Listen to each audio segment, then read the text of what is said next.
semana passada, eu resenharei o livro O Feitiço do Sapo, de Eva Furnari, editora África. Então, esse é um livro bem engraçado. Numa pequena cidade chamada Piririca da Serra, tinha um morador chamado Zóio. Sim, esse é o nome dele, eu não estou falando errado. E ele tinha tinha uns dias que ele falava assim, ele tinha uma mania de fazer boas ações, né?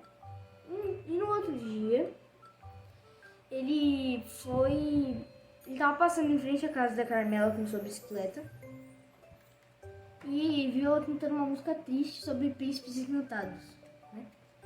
E aí ele viu isso e pensou. E aí ele resolveu usar a velha tática do sapo. Vocês já vão entender qual tática é. Então, vocês devem ter lido alguma história de tipo a Princesa e o Sapo. Vocês já devem ter lido essa história, a Princesa e o Sapo, ou visto alguém para vocês, que simplesmente é um sapo, né? Uma bruxa transforma um príncipe em um sapo. E aí só um beijo de amor verdadeiro faz ele voltar a ser um príncipe de novo. Então, ou seja, o Zóio quis fazer isso pra Carmela. Mas o que aconteceu não deu muito certo, né? Ela tentou de todas as formas e não deu certo. Aí ela resolveu simplesmente falar com um cientista, o professor Boris, seu fiel assistente, né?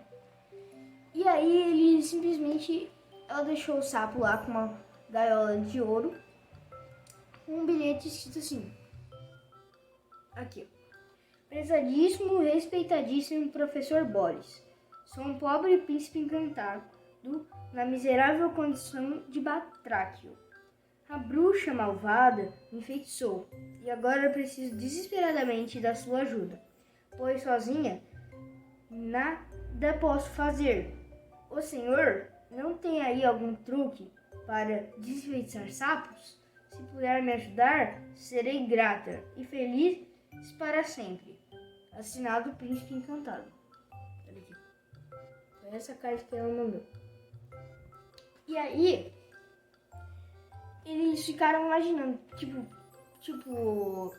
se é um sapo que é um príncipe, então por que ele falava, ele era um sapo, ele era um príncipe, então por que ele falou,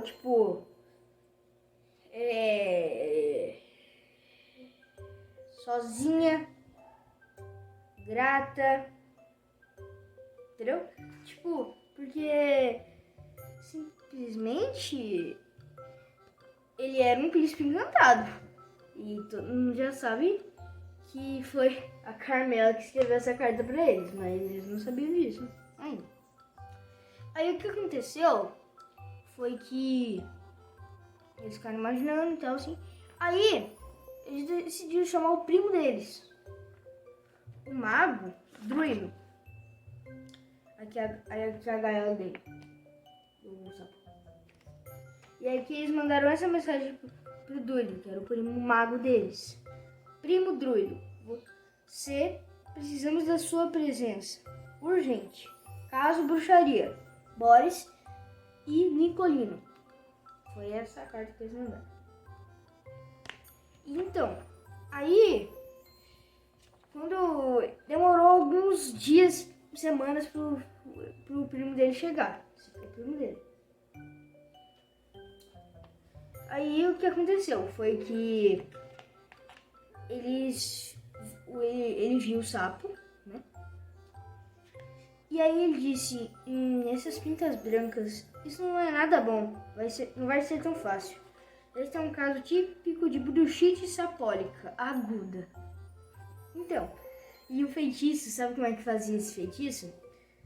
Os ingredientes para a poção de desvirar o sapo: 4 gotas de essência de chulé de taturana, 4 pitadas de extrato de caspa de caracol, 4 colheres de sabão em pó, 3 bolinhas de naftalina comum, uma xícara de pó da casa da bruxa que fez o feitiço.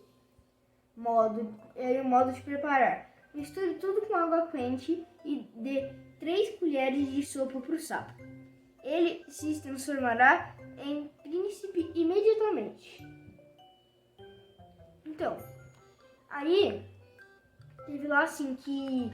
Só que eles não sabiam qual era a bruxa que enfeitou eles, o sapo.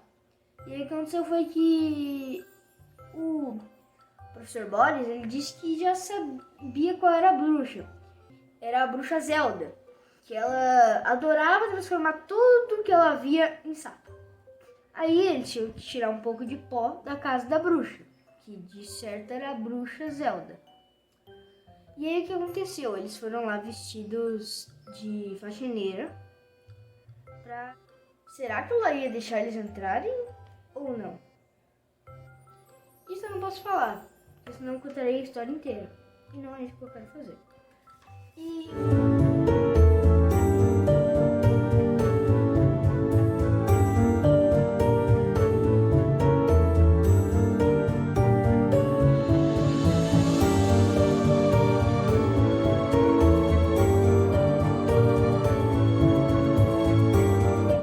não chovia naquela terra.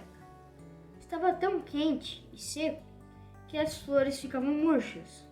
O carpim tornara-se marrom e até mesmo as árvores grandes e fortes estavam morrendo. A água evaporou nos rios e nos córregos. Os poços estavam secos e as fontes pararam de jorrar. As vacas e os cães, os cavalos, os pássaros e todas as pessoas tinham muita sede. Todos se sentiam incomodados e doentes. Há muito tempo havia uma menininha cuja mãe ficará muito doente. E ela disse assim: se eu puder encontrar um pouco de água para minha mãe, tenho certeza de que ela ficará bem outra vez. Preciso achar água. Então ela pegou uma concha de lata e começou a procurar água. Encontrou uma pequenina fonte no alto da encosta de uma montanha. A fonte estava quase seca. A água pingava muito devagar por sob a pedra. A menininha posicionou a concha cuidadosamente e colheu as gotas. Ela esperou muito tempo, até que a concha ficasse cheia de água. Então ela começou a descer a montanha, segurando a concha com muito cuidado, porque não queria derramar uma gota sequer. No caminho, ela encontrou um pobre cachorrinho. Ele mal se arrastava, arfava sofregamente à procura de ar, e sua língua estava pendurada de tão seca. Pobre cachorrinho, disse a menininha.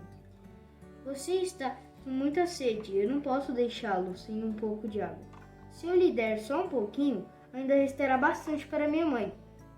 Então a menininha verteu um pouco de água em sua mão e deu de beber ao cachorrinho. Ele tomou a água bem depressa e se sentiu tão melhor que pulou e latiu como que dizendo: obrigado, menininha. A menina não reparou, mas sua concha de lata havia se transformado numa concha de prata e estava tão cheia de água quanto antes. Pensou em sua mãe e andou o mais depressa possível. Chegou em casa no final da tarde, quando já escurecia. A menininha abriu a porta e correu para o quarto da mãe. Quando entrou no quarto, a velha empregada que ajudava no serviço trabalhará o dia inteiro, sem descansar, tomando conta do doente. Caminhou até a porta e ela estava tão cansada e com tanta sede que nem conseguia falar com a menininha. Dê-lhe um pouco de água, disse a mãe. Ela trabalhou o dia inteiro e precisa mais de água do que eu. A menininha levou a concha aos lábios da velha e ela bebeu a parte da água. Na mesma hora, a empregada se sentiu melhor e mais forte. Caminhou até a mãe e levantou. A menininha não reparou que a concha transformasse em ouro e estava tão cheia de água quanto antes. Então levou a concha até os lábios da mãe, que bebeu e bebeu. A mamãe se sentiu tão melhor quando terminou de beber. Ainda havia um pouco de água na concha. A menininha ia levá-la aos próprios lábios, quando ouviu uma batida na porta. A empregada foi abrir e lá estava um forasteiro, muito abatido e coberto de poeira da estrada. Estou com sede, disse. Quer me dar um pouco de água? A menininha respondeu, claro que sim. Tenho certeza que você precisa mais dela do que eu. Beba tudo. O forasteiro sorriu e tomou a concha nas mãos. Quando se a segurou, ela se transformou numa concha de diamantes. Olha só o que aconteceu. E não parava mais de cair água, e água, e água, e água, e água. Simplesmente água do mundo inteiro estava naquela concha. Não sei como também, né, mano?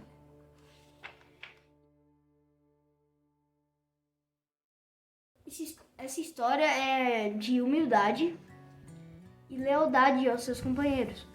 Vamos supor que eu tenho uma bola de futebol. Eu vou lá jogar futebol. Mas eu encontro um menino que quer jogar futebol também, né? Mas ele não tem uma bola. E aí a gente brinca de futebol junto. O que aconteceria é que, vamos supor, quando a gente faz o bem volta pra gente. Vocês já ouviram essa frase? Vocês gostaram das histórias de hoje? E para a semana que vem, como eu disse que eu ia fazer uma coisa diferente, como esse livro é muito grande, deixa eu ver aqui quantas páginas ele tem. Ele tem exatamente 108 páginas, não daria para fazer isso tudo num vídeo. Então por isso que eu tô falando que eu vou fazer cada pedacinho desse livro em um vídeo. Tchau, até semana que vem.